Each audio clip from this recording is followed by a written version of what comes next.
পৃথিবীর ইতিহাস বলে যুদ্ধ কখনো শুধু যুদ্ধক্ষেত্রে সীমাবদ্ধ থাকে না। যুদ্ধের গোলা যেখানে পড়ে তার শব্দ শোনা যায় হাজার মাইল দূরের বাজারে, রান্নাঘরে, এমনকি আমার আপনার মানিব্যাগে। আজকের ইরান যুদ্ধ ঠিক তেমনই এক যুদ্ধ, যেখানে মিসাইল ছোড়া হচ্ছে মধ্যপ্রাচ্যে, কিন্তু তার ধাক্কায় নড়ছে ঢাকা, দিল্লি, টোকিও আর বার্লিন।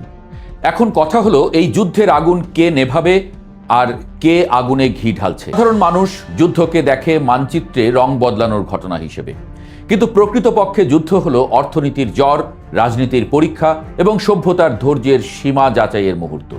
2026 সালের 28শে ফেব্রুয়ারি শুরু হওয়া ইরান বনাম যুক্তরাষ্ট্র ইসরায়েল জোটের এই সংঘাত ধীরে ধীরে এমন জায়গায় পৌঁছেছে যেখানে কেউ হারতে চায় না, কিন্তু জিততেও পারছে না।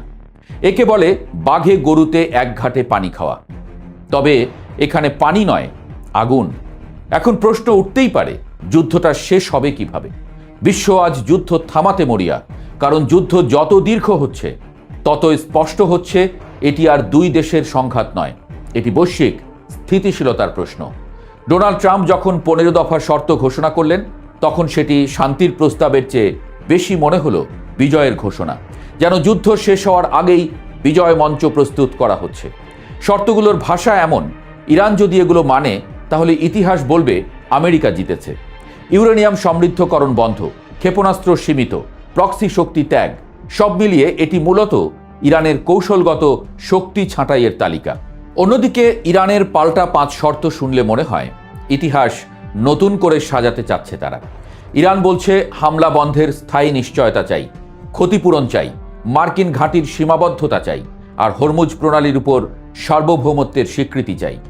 এই দাবিগুলো মানে শুধু যুদ্ধবিরতি নয়, এটি মধ্যপ্রাচ্যের শক্তির ভারসাম্য নতুন করে লেখার চেষ্টা। এখানেই নাটকের আসল সৌন্দর্য। দুই পক্ষই শান্তি চাইছে, কিন্তু এমন শান্তি চাইছে যেখানে নিজেরা হারেনি এই প্রমাণটুকু যেন থাকে।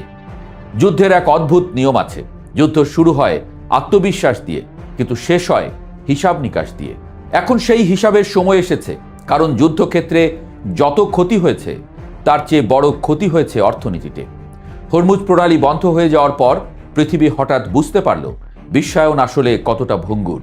পুরো পৃথিবী আসলে এক সুতোয় গাঁথা। তেলের জাহাজ থামলে শুধু জ্বালানি নয়, থেমে যায় শিল্প, পরিবহন, খাদ্য সরবরাহ, সবকিছু। আন্তর্জাতিক জ্বালানি সংস্থার ভাষায় এটি 1973 বা 1979 সালের সংকটের চেয়েও ভয়াবহ পরিস্থিতি তৈরি করেছে।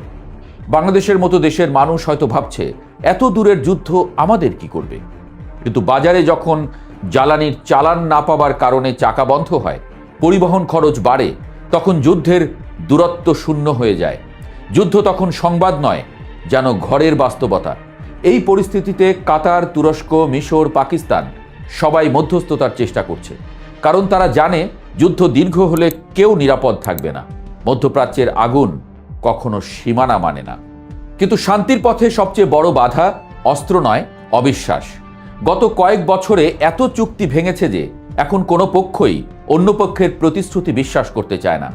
ওমানের মধ্যস্থতায় প্রায় হওয়া পরমাণু সমঝোতার মাঝেই সামরিক অভিযান শুরু হওয়ায় এই অবিশ্বাস আরও গভীর হয়েছে। মার্কিন গবেষক উইলিয়াম জার্টম্যান একটা ধারণা দিয়েছিলেন, অর্থাৎ এমন অবস্থা যেখানে যুদ্ধ চালিয়ে যাওয়া উভয় পক্ষের জন্যই অসহনীয় হয়ে ওঠে, তখনই সমঝোতার দরজা খোলে। বর্তমানে সেই লক্ষণ স্পষ্ট।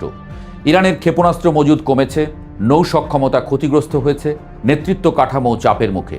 আবার অন্যদিকে যুক্তরাষ্ট্র মুদ্রাস্ফীতির চাপ অনুভব করছে, ইউরোপ জ্বালানি সংকটে, বিশ্ববাজার অস্থির। অর্থাৎ যুদ্ধ কেউ জিতছে না, আবার হারছেও না, কিন্তু দাঁত কামড়ে পড়ে আছে। এই অবস্থায় ট্রাম্পের সাম্প্রতিক বক্তব্য রাজনৈতিকভাবে অত্যন্ত তাৎপর্যপূর্ণ। তিনি বলছেন বড় বিষয়ে সমঝোতা হয়েছে। এটি কূটনৈতিক ঘোষণা যতটা, তার চেয়ে বেশি অভ্যন্তরীণ রাজনীতির বার্তা।